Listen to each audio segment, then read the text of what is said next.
Democracy, democracy. Unfiltered, unfiltered, unfiltered, unfiltered, unfiltered. What's up, everybody? Welcome back to Democracy Unfiltered. We're here, new setup, new room. We became professionals since the last podcast. Yeah, we upgraded. Yeah, this is all our equipment. Oh, yeah. We're here at the Branson Library. So Yeah, nice place they have here. So we're happy we're able to use it. And we've got a good segment for you today. Tell them what we're going to talk about today, Rob. yeah, so we have two topics. So we're expanding the scope. Last time we talked about medical malpractice up in our trip in Santa Fe, and that was very interesting. Yeah. We're also going to cover at our city council meeting. We heard from Yoli Diaz, who was talking about Memorial Medical Center and some of the investigation into indigent care.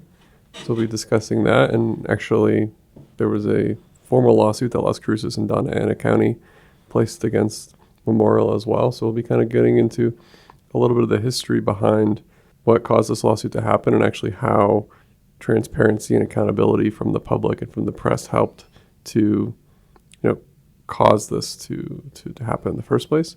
Yeah. And then you were at the No Kings protest and talk about that. Yeah, and we're actually we're gonna have a special guest who was also at the No Kings protest, another student, come in and sort of he's a friend of mine. He's gonna give a little bit of his perspective. He was there the whole time. I got there a little bit late, but I still was able to participate in it and get to see democracy in action. And yeah, so it's going to be very interesting to hear his perspective, I think, and I'll also share my perspective of the protest. Yeah, That's awesome. Cool. Shall we jump into it? Yeah, let's jump into it. Cool. So tell us about the Memorial Medical lawsuit. I want to know. Yeah, so we'll start with what happened most recently. So Donna Ana County and Las Cruces have filed a formal lawsuit against Memorial Medical Center. And for those of you who don't know, Memorial Medical Center is a public, not-for-profit hospital that has a lease agreement with the city and the county. That was signed several years ago. It was a 40-year lease agreement. However, throughout that lease agreement, the ownership, like the private equity of the company who manages the organization, Memorial, actually had changed hands. And so the lawsuit was against Memorial because they had been violating the lease. So the lease said that they had to provide reporting to the county of like what patients they're seeing, especially in the indigent care, which for those of you who don't know means essentially folks who can't pay like the medical bills or they can't do the upfront costs, right? Yeah. And they also need to be able to provide that care in all categories, including cancer.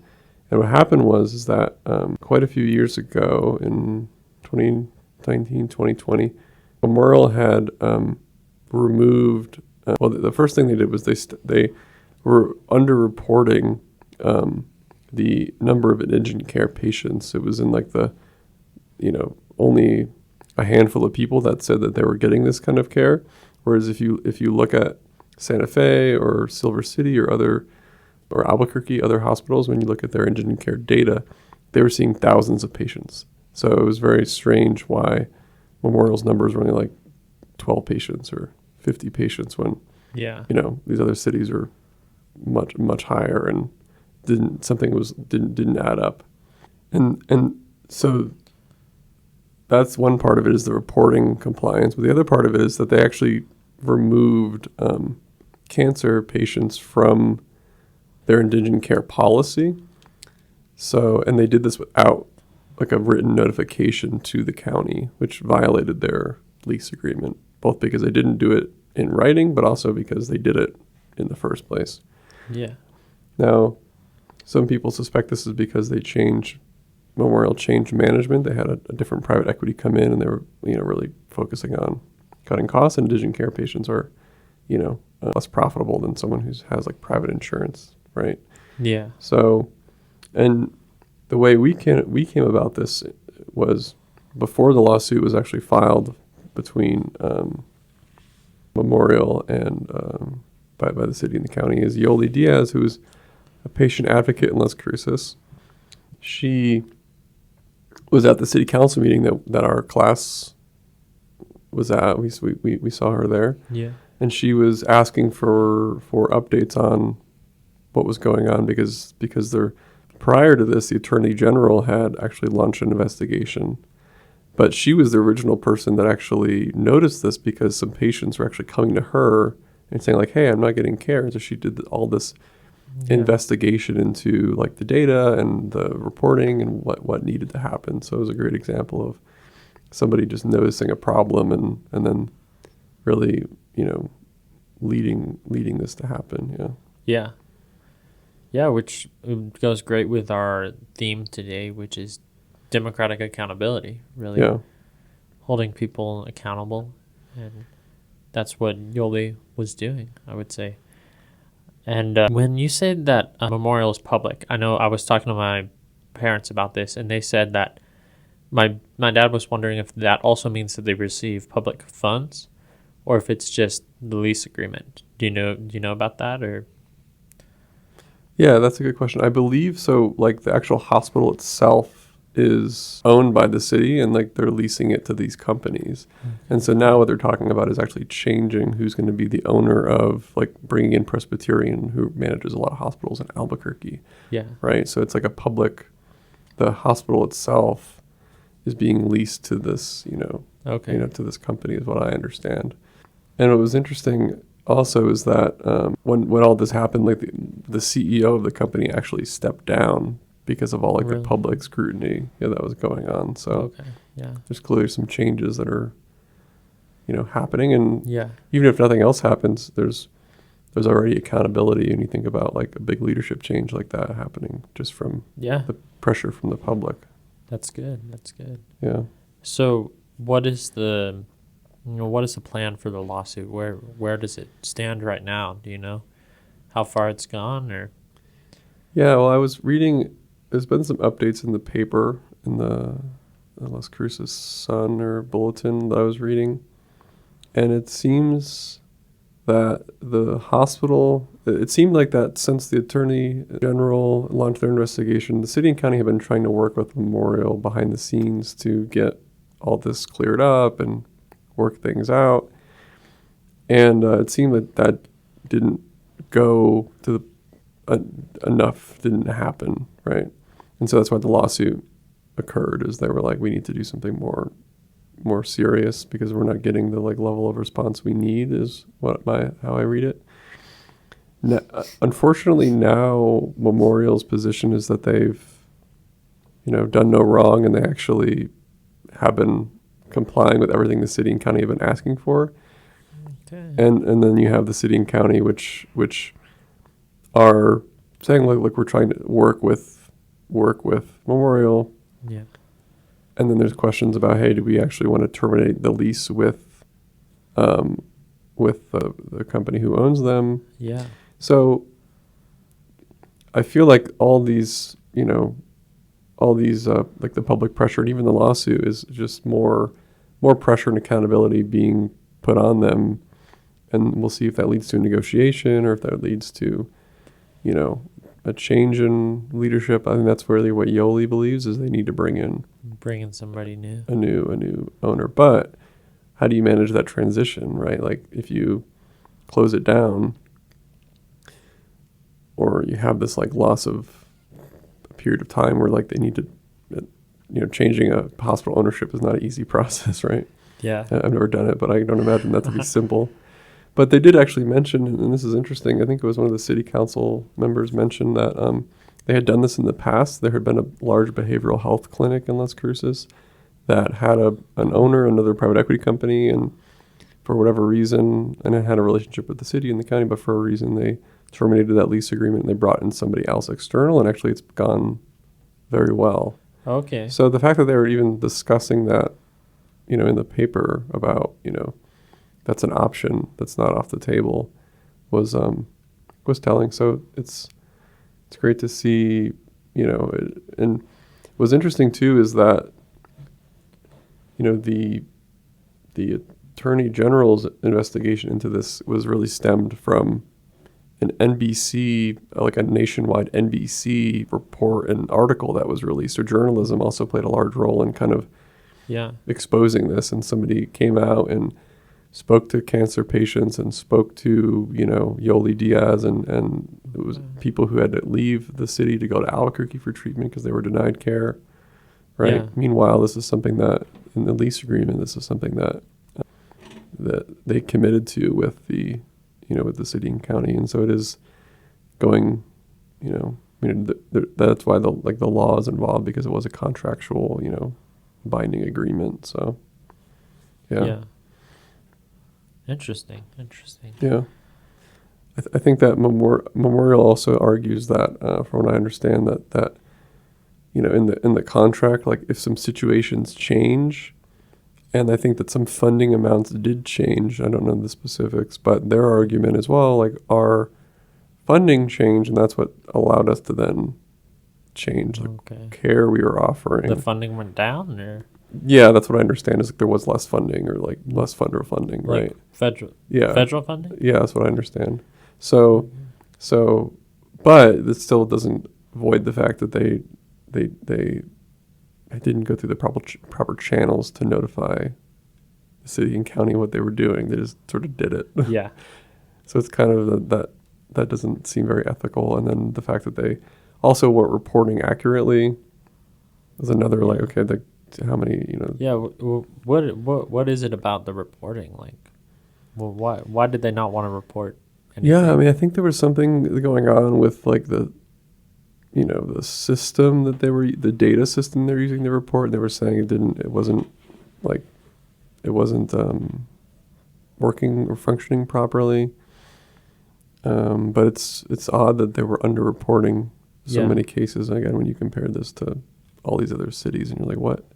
How many people did they actually deny, right? Because essentially, think about this is, if you're a patient and you go there to Memorial for a cancer treatment or for a surgery, and they're not supposed to just, turn you away, even if you can't pay necessarily, but they were asking for upfront payments and then saying, I know we just can't treat you, which isn't, that's not allowed. Yeah, that doesn't sound They have good. to try to like work with you, but they were just like, there were people who had terminal cancer and needed a certain treatment, and they were like, no, right? So if a patient comes in and doesn't have insurance, then who does end up paying for it? Is it the city or federal funds?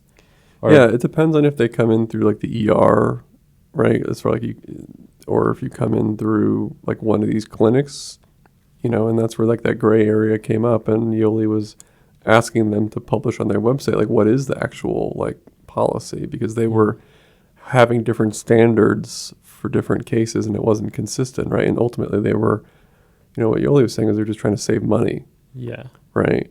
But yeah, there is funding available for, indigent care, just like how there's funding available for Medicaid or people who fall through those cracks. Yeah. But Memorial was being a little bit squishy with how they were, managing that whole process. Yeah. Yeah. Interesting. Yeah, it's a whole can of worms. I think it reminds me of our trip into Santa Fe, though, because things are much more complex when you dig into them, like with the malpractice too. Yeah. Yeah. Oh yeah. Everything's affected. Everything's connected. So.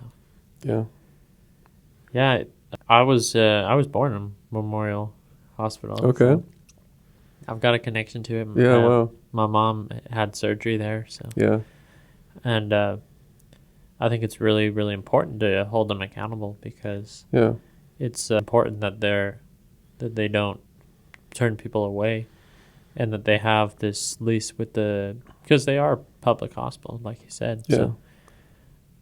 But yeah, it's interesting. It's a public hospital, but the people, and it's, the nurses, the doctors, like they're not at fault here, right? Yeah. It's the administrators and even then they're getting their directions from like the private equity company, like I think it's Apollo Management or Life Point, or it was Life Point and then it was Apollo Management. Like they changed private, or LifePoint was bought by Apollo. So there's like, this like private equity, taking control over these hospitals. And actually, this has even become like a national issue. I think there was another state where like a senator actually like launched an investigation into one of these kind of situations that happened. So this isn't like a new. Okay. This is something that is very common, where private equity comes in and gets involved with the community hospital, and Yeah. Memorial I think made like $25 million in profit last year, as they're making a lot of money. These Oh. hospitals are making a lot of money, right? Dang. Yeah. And so it's kind of this question about like the bottom line versus like the public good of healthcare, and where do you Yeah. So, is Memorial Medical the only? I believe it is, but it's the only publicly owned hospital in the area, right? In Las Cruces, at least. Yeah. Is it? I don't know. Is Three Crosses? I don't think it's publicly owned. I know. Yeah, Three Crosses is privately owned, and it's Yeah. actually owned by the doctors. Oh, okay. And Mountain View is private. Yeah. And then, and it's just, it's really important, because when you think about care in Las Cruces, this is the city's hospital. Like you mentioned, there's a tie there. There's a reliability. There's a trust. Yeah. And it has a big impact. If you think about, we have a large retirement community here. That's part of why Three Crosses was built, was to have another hospital and have more capacity. A lot of doctors from Memorial Mountain View went over there, right? But it's very important to the city and to the county that everybody can rely on, the systems. I mean, imagine if you can rely on like the roads or the post office or the education system. Like healthcare is also kind of a part of that thing you have to rely on, or like the streetlights not working, right? Like there's an element of like the city and county being, they're also needing to make sure that they're providing the services that that are needed. Yeah. Yeah. So if Presbyterian were to come and take it over, be in command, do they think that's would solve the problems? Or so Presbyterian, I know they're up in Albuquerque, but I don't know too much about them. I think that's what my family has, insurance. We have Presbyterian insurance. But is Presbyterian, it's another privately owned, or do you know anything more about what that Presbyterian taking over, what it would look like? Or I know, all I know is that from what I talked to Yoli about was that she said that would be a good option, because they are managing the hospitals they do run in the northern part of the state well, right? So we already know they can operate here. There's a relationship. So I think she was thinking it was like a good like plug and play solution. Yeah.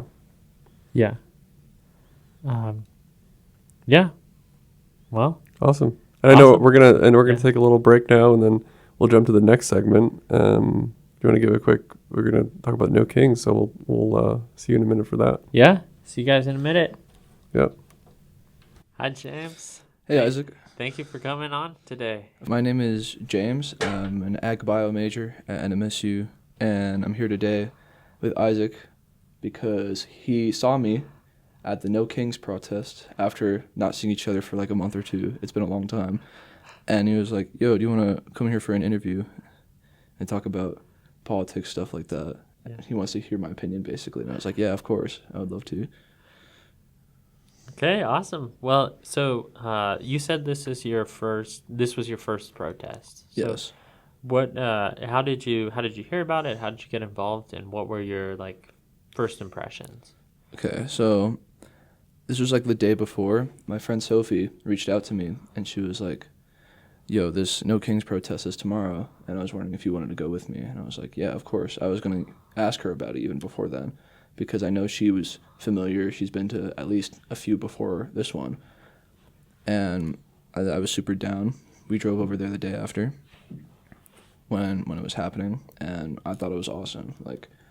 We watched the people in the center playing their music, and then reading off their actual protests, saying what they had to say. And probably my favorite part was when we went on the street with our signs. She had an ICE sign. I forgot what it said, but we had our signs out. I had a cowbell that she gave me. Nice. And we were kind of just cheering on cars with our whistles. And like I think I lost my voice after like half an hour because I was just like yelling at cars, but it was fun. I'm definitely gonna. This isn't my last No Kings protest for sure. I'm gonna keep going because Good. this is just something that I believe in. Yeah, that's awesome. And yeah, today's whole theme is about democratic accountability. So what you're doing, what everyone was doing at the protest, really, it is accountability because we're trying to hold our politicians accountable, you know? Uh-huh. And so I didn't get to see many of the people that spoke in the middle and that did the songs. So can you talk a little bit about what they were speaking on and what was that like? Yeah. From what I saw, there was just like a band of like 5 oldish people, and they played like Marvin Gaye and stuff. It was kind of just for the spirit of the protest, right? And then there was also a few NMSU students, I believe, kind of just like reading off their phone, talking about like what they believe in, and like we need to hold our politicians accountable. Obviously, we need to like keep our politicians in check, make sure like we don't have freedom taken away from us, amongst things like that. Yeah. It's kind of the tonality as far as what they were talking about. Yeah. Like, tell us how you got into politics and like what other aspects are you like involved, or are you involved in other aspects of organizing or anything political? Or I wouldn't say I'm actually too involved. I've been working on that though. Like before I went to college, I like almost didn't really know anything. But like now that I'm getting more into like topics like trans rights, guns rights, all of those things, I've established my opinion. It kind of started like my senior year of high school when I started taking AP government class. nice. And I was talking about we would have like debates as far as like how we believe we should handle trans rights and how we should be able to handle guns rights, amongst other things. And I find myself aligned with the Democratic Party because they have more reasonable takes on things like, Yeah. should we give trans people the same rights as everyone else? And like, should we treat everybody equally, basically? Should we allow immigration and stuff like that? And I think, America isn't just for America, We should allow everybody to be here, and we should treat everybody as if they deserve to be equal, because they do. Yeah. Like, if you're born with something, if you're born a different way from somebody else, you shouldn't be treated any differently. And that's, Yeah. I feel like, a pretty easy philosophy to get behind. I agree. So, what were kind of like the biggest issues that you were ostensibly protesting for at the No Kings protest? What was on your mind when you were protesting? It was kind of just the big one, right? No Kings is in the name. We shouldn't be giving more power to the government because of how they're abusing it right now. Yeah. And that was a lot of my motivation. Just like giving power to the people has worked in the past. And as far as it stands right now, the distribution of money and power is like out of whack right now, basically. Yeah. Where like a lot of like the upper class people have a lot of the power as it stands. Yeah. And like the people in like the middle class or lower class aren't really getting anything. And of course that's always been the case. Like, yeah, there's a discrepancy for a reason, right? But like as it stands, we're just giving more and more money to the people in the upper class, and it's kind of like why a lot of people are going, I'm sure. I mean, No Kings is in the name. We shouldn't be supporting people so much in power. Yeah. And we need to balance out the discrepancy more, I think. Yeah, definitely. So you mentioned that your friend Sophie invited you. How did she hear about it? How is she involved? I'm not positive. I remember she went to one last semester, and I believe it was in October. October, I think. And I just didn't know about that one. But like, if I knew about it, I probably would have asked about it. Yeah. Because like this has been a philosophy that I've held, I mean, since the beginning of college, basically, even before then. But I'm sure she goes to a lot of stuff like that. She's a sociology and law major, I believe. Nice. So this is more or less like something she's very interested in, something she believes a lot in. And I'm not sure what she wants to do after high school. I'm sure she's talked about like criminology a lot and social justice, because I think that's a lot of what her career ideals are, per se. But yeah, that's how she hears about stuff like that. It's just like one of her sole interests. Okay, cool. Yeah, I this was the second one that I'd gone to. My grandpa actually goes to them too. Oh, So cool. and yeah, it was awesome experience. The people were just handing out whistles, which was nice. Yeah, Yeah, I love that part. and there was a bunch of support. Can you speak on like I got there a little bit late, but like I got there around 11:30, but there were still a lot of people there. But I know you said you were there the whole time.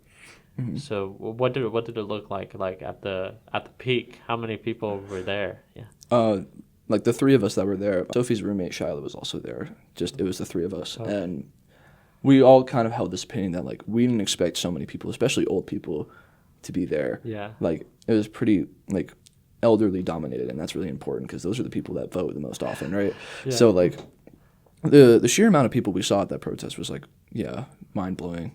Blew my socks off. Really. Some people were saying 2,000, I think. That sounds about right. Okay. Yeah. Like there was people like at every angle basically, Wow. and and people kept showing up like at the same pace the whole time. It was Yeah. crazy because I was there like even before 10, I believe. Like we were walking over there at like 9:40, 50. Oh, good. So we were prepared basically, and there were so many people. It was wonderful to see that like I don't stand alone in my opinion even Yeah. a little bit, and it's wonderful to see that. That's awesome.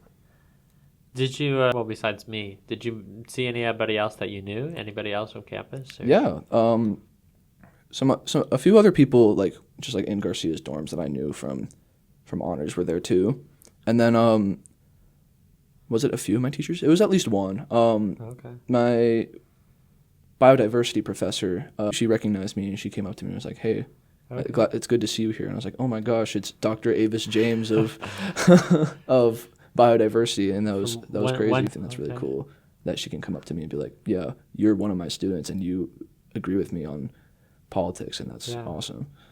That is awesome. Rob, you have any? I know you weren't at the protest. So, is there anything you want to learn about it?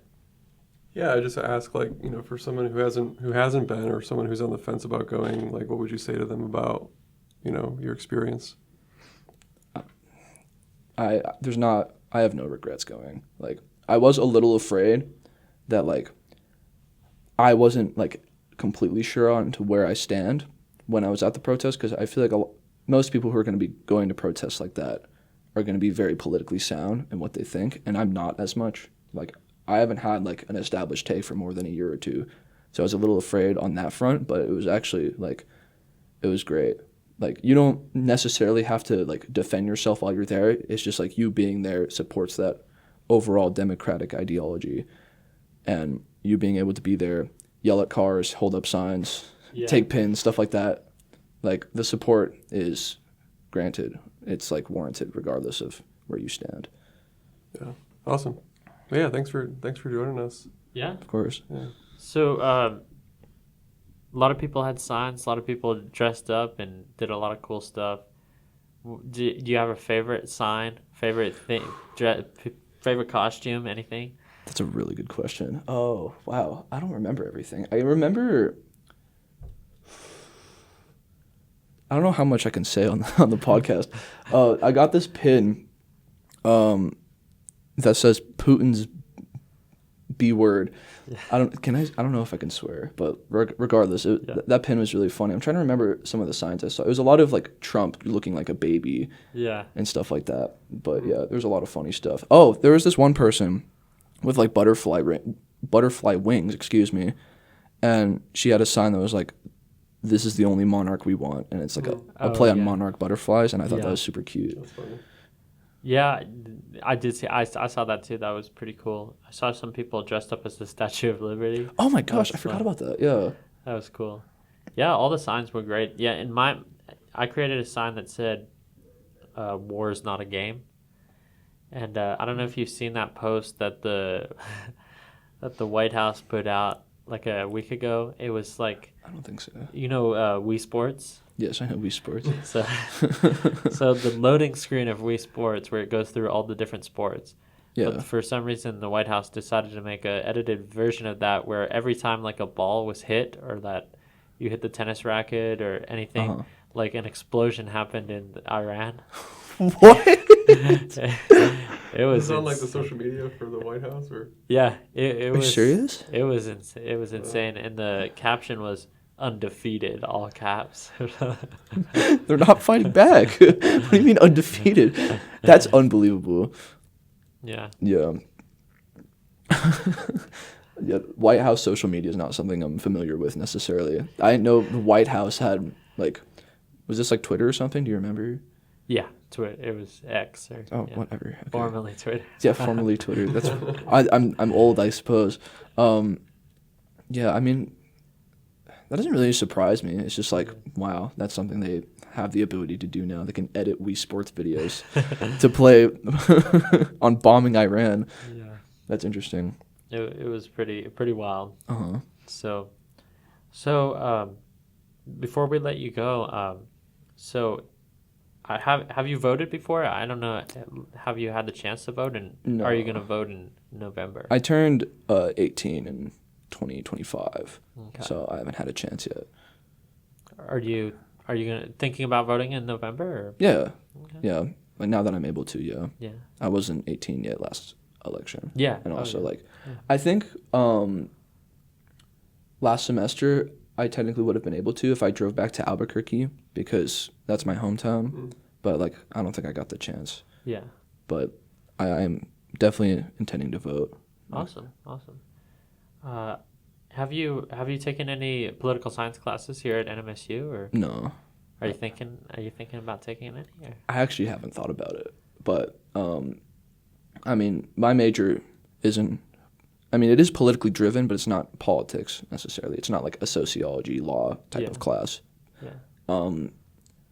But like, it would be something I'd love to learn more about. So Yeah. there is some interest there. It's just I haven't really thought about it until now. Like I've been thinking more about like what one credit classes could I take, and it's like I'm talking about rock climbing and stuff like that. Okay. But Nice. yeah, there is some interest to be had there. I can definitely see myself taking a political science class here. Yeah, I think you'd enjoy it, and I think you'd definitely enjoy the class we're in right now. Actually, it's very experiential. We went up to Santa Fe and saw the legislative session, and we've been going to city council meetings, and Awesome. so I don't know if it's gonna happen again next year, Yeah, I but think it'll be in the spring next year. yeah, Yeah, but it's like a viewing wider world, so Oh, really? yeah, it's an honors viewing wider world.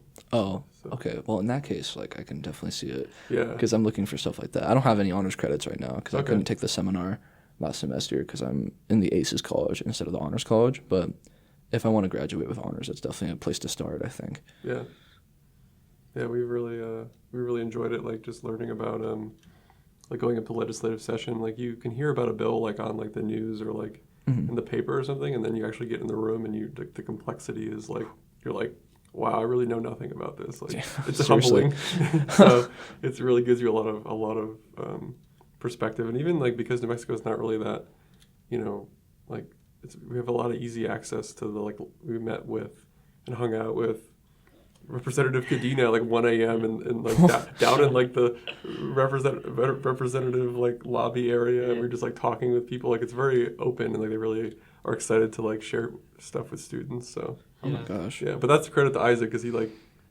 texted her in the group chat like, "Hey, can we come down there?" And he just like let us in the back. yeah, let us 1 a.m. is unbelievable. yeah, it was a funny They were story. still there. They were there really late. Yeah, Yeah, That's awesome. Now you can say you've done it now. yeah. yeah, we've That's awesome. been through it. I so. talked to a representative at 1 a.m. This is Yeah. something that happened to me. That's amazing. I love Yeah, that. so that's the our experience. So Yeah. highly recommend. Highly recommend. Yeah. Yeah, I'll think about it. Anything else you'd like to talk about, James, before we let you go? Or Nope, I think I've given you my piece. awesome. Well, thank you for coming Thanks, in. man. Yeah, course. we appreciate it. Thanks. Oh, thank you guys for inviting me. Yeah. Of course. I love to be here. Welcome back, everybody. We're glad that James was able to join us. Pretty cool guy. He's a friend of mine. Glad he was able to come on here. And I'm glad he was at the protest. I'm glad I saw him there. And Yeah. that's awesome. Yeah, I love that he was there. And we have a little bit a little bit more to share with you just at the end. Rob, you got something you want to share, right?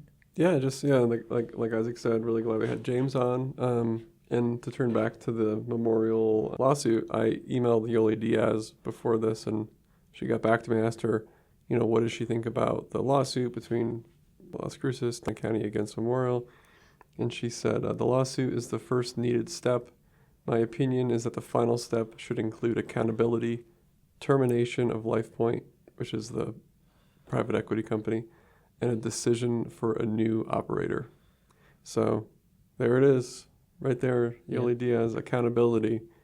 And she really drove a lot of accountability home with her advocacy, showing how, her individual work as a citizen, getting the press involved, how that can drive action and how it eventually can drive transparency. And then we saw that with James as well, right? Kind of connecting that to accountability and transparency, and how in democracy an average citizen can, make an impact through this kind of, change and protests and whatnot. Yeah, I think it's really, it's really special that we have the opportunity to be able to, hold people accountable, because some places you can't really do that. So, even though it's flawed, of course, and it's, it's hard to make an impact and hold people accountable, you're able to do it. And if you get enough people together, make enough of a fuss, you can actually make change and hold people accountable. So so thank you all for joining us. We hope you learned something. We hope you had fun. Thank you, Rob. Yeah, thanks, Isaac. All right, everybody, thanks for tuning in, and we'll see you next time. Yeah, have a good one, everyone. Take care. Bye. And you don't have to say what you did. I already know. I found out from him. Did you record it? Yeah. Nice.